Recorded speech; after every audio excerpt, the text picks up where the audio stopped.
पारू, तू परत कशी आलीस? तू गेली होतीस ना? वय देवी आई, गेले होते मी, पण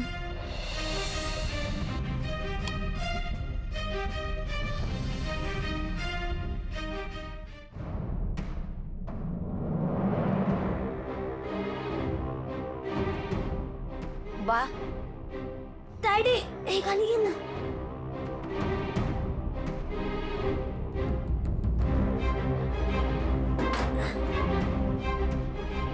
बा मी आहे ना गणी परत आलोय. पारू, तू खरंच आलीस का? मी सपनात आहे.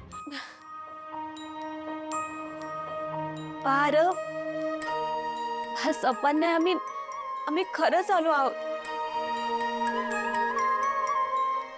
पारू, बरं झालं तुम्ही आलात. म्हणजे शपथ घेऊन सांगतो की माझ्या मनात नव्हतं तुम्हाला घराबाहेर काढायचं, पण काय करू, मनावर दगड ठेवून मी तुम्हाला जा म्हणून सांगितलं. तुम्ही गेलात आणि माझ्या अंगातला जीव गेल्यासारखं झालं. बघितलं ना कसं मी एकटा पडलोय. मला असं वाटत होतं की मी तुम्हाला हातच घालून बसलो कायमचा. पा या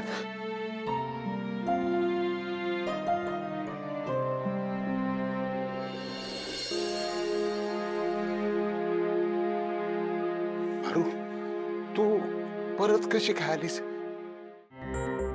मामा मी आणलं त्यांना.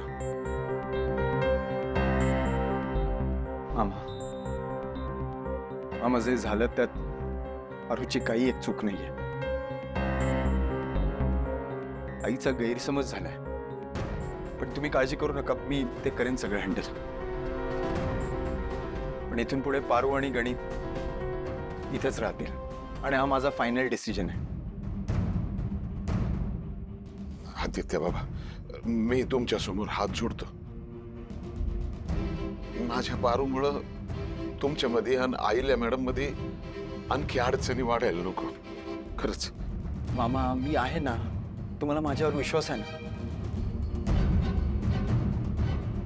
म्हणजे आता आम्ही कुठे बी नाही जाणार? नाही रे बाबा, आता आदित्य बाबांनी एवढं सांगितल्यानंतर कोण तुम्हाला घराबाहेर काढेल? हा?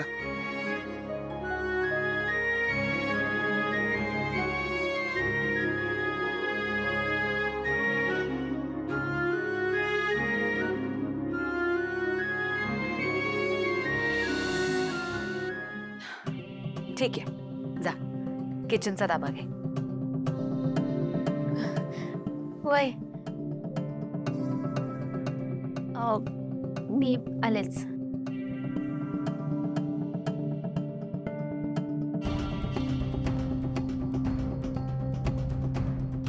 ह्या आदित्यला काय झालंय ना, काही कळत नाहीये मला. हो ना मॅम, मुद्दाम केल्यासारखं वागतोय ना. कळतच नाहीये का असा वागतोय. तुम्ही पारूला जायला सांगितलं आणि तो पारूला परत का घेऊन आला? मी पारूला जायला सांगितलं नव्हतं. I am so sorry. ती स्वतःहून गेली. आय मीन मारुती मामाने तिला पाठवलं, पण तुम्ही तिला थांबवलं पण नव्हतं ना, उलट परवानगीच दिली होती जायला.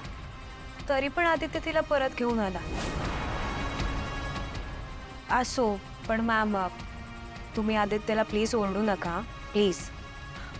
अनुष्का, तू या सगळ्याचा विचार नको करूस.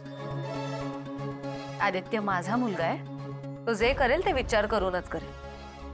ऑफकोर्स. तू फक्त बेस्ट ब्रँड अँबॅसेडर कसं बनायचं ना, ह्याचा विचार कर आता. आदित्यला वाटतंय कंपनीची ब्रँड अँबॅसेडर बदलल्यामुळे कंपनी गडबडेल, पण मला खात्री आहे की लोक तुला सुद्धा तितकंच प्रेम देतील. पण त्यासाठी तुला खूप मेहनत घ्यावी लागणार आहे. आपण तुझं आणि आदित्यचं पोस्ट वेडिंग शूट करणार आहोत, त्याच्या तयारीला लाग. I try my best ma'am. I am sure.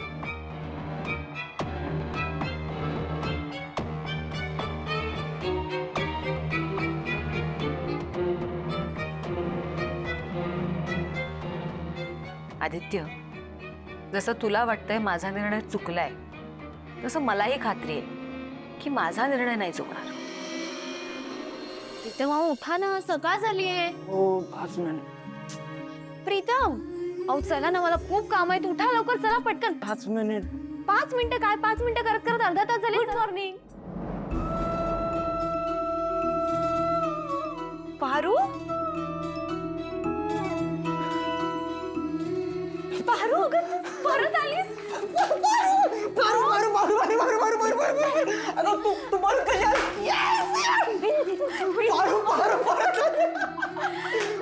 मला माहित होतं दादाच हे करू शकतो. दादाने केलंय ना, दादाच करू शकतो. दादा तू ग्रेट आहेस. प्रीतम,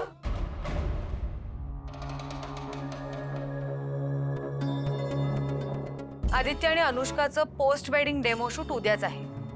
हे सुद्धा लाईव्ह असणार आहे. आणि हे शूट मागच्या वेळेपेक्षा जास्त मोठं आणि किर्लोस्करांच्या प्रतिष्ठेला शोभेल असंच व्हायला हवंय. आणि सगळ्यात महत्वाचं, मागच्या वेळेला जी चूक झाली ती या वेळेला होता कामा नये. अर्थात ती होणार नाहीये, कारण ह्या शूटला मी स्वतः हजर असणार आहे.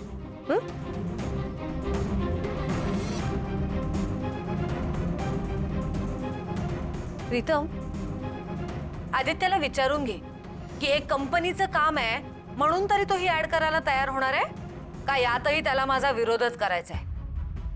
कंपनी रिलेटेड कुठलंही काम करायला माझा कधीच विरोध नसणार. फक्त मला असं वाटतं या शूटची संपूर्ण जबाबदारी अहिल्यादेवी किर्लोस्करांची असेल, कारण त्यांनी घेतलेल्या काही निर्णयांमुळे या शूटवर परिणाम होऊ शकतो. मी घेतलेल्या निर्णयांची जबाबदारी माझीच होती आहे आणि ती उद्याही असेल. माझ्या निर्णयांचे जे काही परिणाम असतील ते भोगायला मी तयार आहे.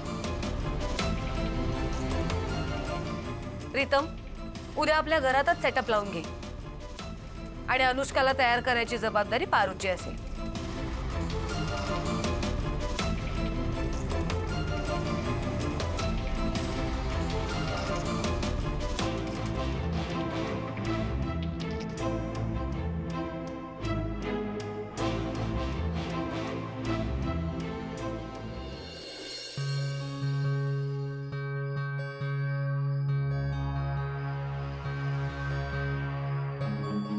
प्रीतम, प्रीतम सॉरी. काय काय झालंय? तुम्ही एवढे नाराज का आहात? उद्याच्या शूटचाच विचार करताय ना?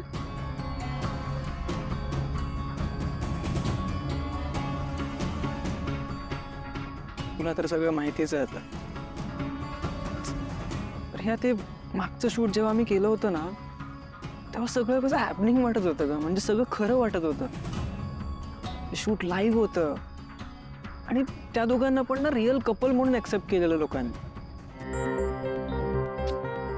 आता ह्या शूटच्या वेळी दादासोबत कोणतरी दुसरंच असणार, ती अनुष्का. नाही ग, किती म्हटलं ना तरी पटत नाहीये ग हे सगळं. प्रीतम, तुम्ही नका एवढा विचार करू. हा निर्णय आईंनी घेतलाय की नाही तुम्हाला पण माहिती आहे. आईंनी निर्णय घेतलाय म्हणजे काहीतरी विचार करूनच घेतला असेल. आणि या संपूर्ण शूटची जबाबदारी त्यांनी तुमच्यावर सोपवली. मग याच्याकडे काम म्हणून बघा ना, मग नाही होणार तुम्हाला त्रास आणि आपल्याला हा इव्हेंट यशस्वीपणे पार पाडता येईल. नका काळजी करू, मी आहे ना तुमच्यासोबत. आपण दोघे मिळून सगळं छान करू. डोंट वरी.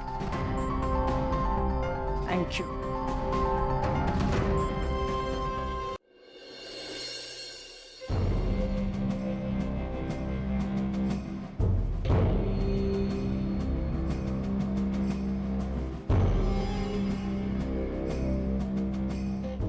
पारू, अगं अशी उभी काय राहिली आहेस? मला दागिने घाल ना.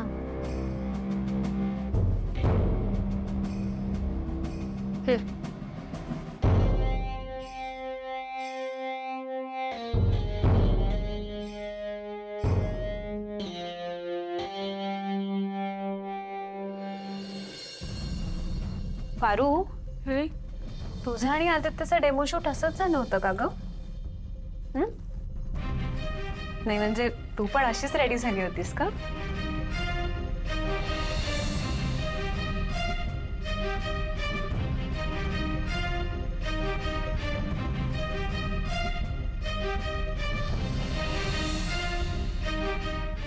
ऐक ना, मला आज असं नटव की आदित्य माझ्याकडे बघत राहिला पाहिजे.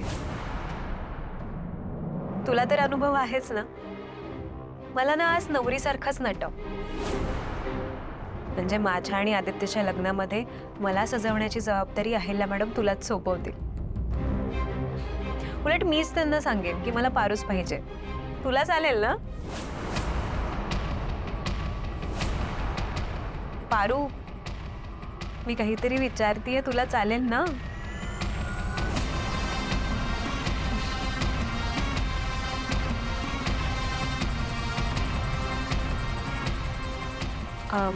हे थोडं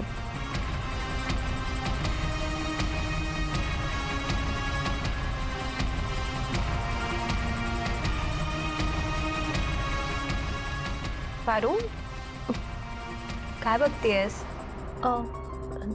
नाही काय नाही.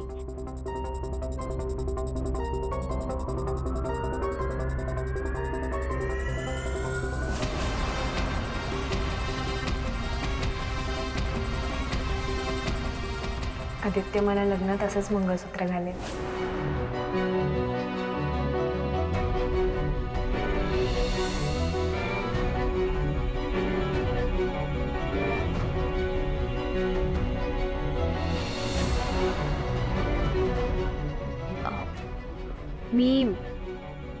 मी गजरा घेऊन आले.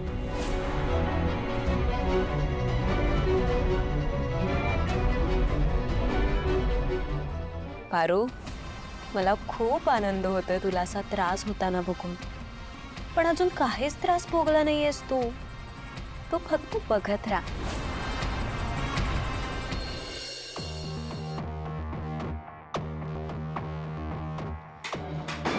काय रे आदित्य, अजून तयार नाही झालास? काय झालं ते मी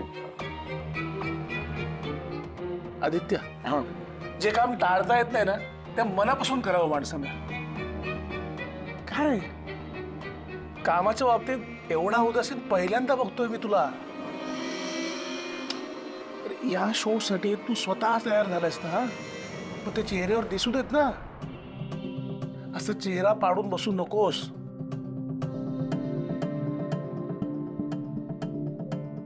आदित्य, आधीच तुझ्यात आणि अहिल्यात जे बिनसलंय त्यात अहिल्याला बोलायला संधी नको देऊस. अहिल्याला वाईट वाटेल, तुमच्यातले गैरसमज वाढतील. असं तुझ्या हातून काही होणार नाही याची काळजी घे प्लीज.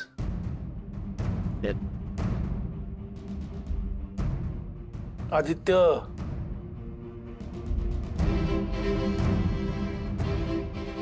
आता कसं माझा मुलगा झोपतोयस. चल लवकर आवर, चेंज करून घे. मी बाहेरचं बघतो. चल आवर. हा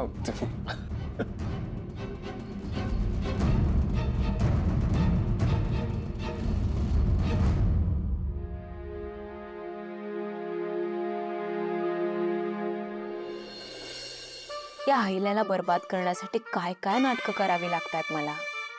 आता काय तो post wedding happy family shoot. यांना वाटतं यांची जगातली सगळ्यात हॅपी फॅमिली आहे. पण यांना कुठं माहिती आहे या फॅमिलीची हॅपीनेस घालवण्यासाठी मी आली आहे.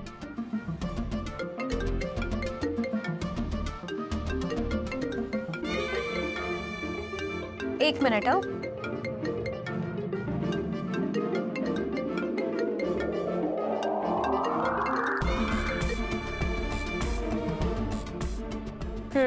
हो मॅडम, तुमच्या नादात माझी पोरं अडकली राव. तुम्ही म्हणाला होता ना की एकाच पोरीच्या तोंडाला काळं लावायचं. तुम्ही तर आम्हाला थेट अहिल्यादेवी किर्लोस्करांनाच भिडायला लावलं. हे बघा, आधी माहीत असतं ना तर ही सुपारी आम्ही घेतलीच नसती. आता ते पोलीस पण माझ्या पोरांना सोडत नाहीत. पैसा खर्च करायला लागतोय भरपूर. तेवढा तुमचा हात मोकळा करा, नाहीतर तुमचं नाव घ्यायला आम्हाला वेळ लागणार नाही. एक मिनिट हा. मी तुझ्या माणसांना सांगितलं नव्हतं मंदिरात जाऊन त्या आदित्यसोबत मारामारी करायला. आपली डील पारूच्या तोंडाला काळा लावायची होती. That's it. आता जे झालं ते झालं ना. थोडीच ठरवून केलंय. मग प्रत्येक वेळी मीच लक्ष घालत बसू का? अहो काय बोलताय मॅडम? ठीक आहे, मी सांगतो माझ्या पोरांना काय करायचं ते. एक मिनिट, देते मी तुझे पैसे. लगेच पाहिजे. अर्ध्या तासात बंगल्याबाहेर पैसे घेऊन या.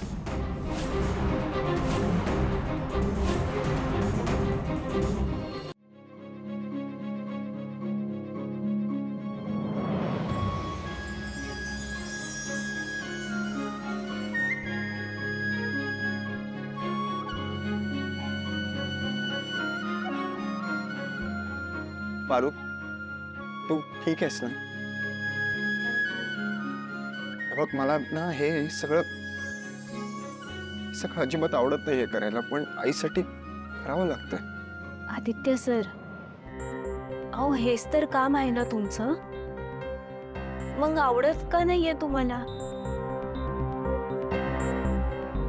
पारू, यार कसं सांगू तुला पारू? हे बघ, त्या वेडिंग ऍड शूट मध्ये तू होतीस माझ्यासमोर. आपल्या दोघांची जोडी किती छान दिसली आहे. लोक ओळखतात तुला पारू. लोकांनी आपलं लग्न किती अप्रिशिएट केलंय. किती चांगले चांगले कमेंट्स आल्या होत्या. लोकांना तुझा साधेपणा, तुझा निरागसपणा खूप आवडला होता. आणि आता त्याच ऍड शूट मध्ये तुझ्या जागी अनुष्का. मला खरंच कळत नाही लोक अनुष्काला ऍक्सेप्ट करतील की नाही. पण तरी आईच्या हट्टासाठी, आपल्या कंपनीसाठी मला हे करावं लागतं. आदित्य सर,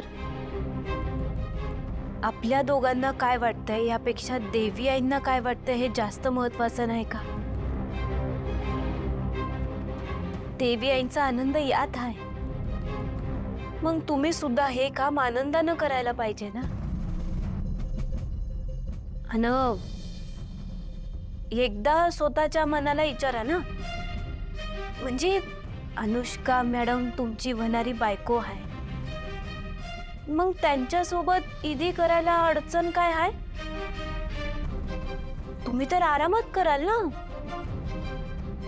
मग त्रास कशा पायी होतोय तुम्हाला? त्रास असं नाही पारू, पण आतून असं वाटत नाहीये का? हे बघ, लहानपणी आई आपल्याला कोणा नातेवाईकांच्या घरी न्यायची. आपल्याला तिथे जायची इच्छा नसायची, कारण आपल्याला आपल्या मित्रासोबत खेळायचं असायचं. पण मग तरी आपण आपल्या आईच्या इच्छा खातर नातेवाईकांच्या घरी जायचो. पण मग आपलं तिथे मन रमायचं नाही, कारण आपल्याला आपल्या मित्राची आठवण येत असायची. पारू, असं अगदी तसंच होत. मला कळतच नाही मी काय कसं रिॲक्ट. पारू, प्लीज मला प्रॉमिस कर, त्या संपूर्ण ऍड शूटच्या दरम्यान तू माझी मैत्रीण म्हणून माझ्या समोर असशील. प्लीज. किती मोठी गोष्ट मागितलीत आदित्य सर. आपल्या नवऱ्याला कोणा दुसऱ्या मुलीसोबत पूजेला बसलेलं बघणं किती त्रासदायक आहे ते तुम्हाला नाही कळणार. कधी कधी स्वतःच्या मनाला जितकं वळखताय तितकं दुसऱ्याच्या मनाला बी वळका. पारू, सांग ना. वय सर, मी कुठं जाते? मी इकडंच आहे तुमच्या जवळ. तुम्ही नका काळजी करू. आता मला जावं लागल. अनुष्का मॅडम साठी गजरे घेऊन जायचं आहे. मी आलेच.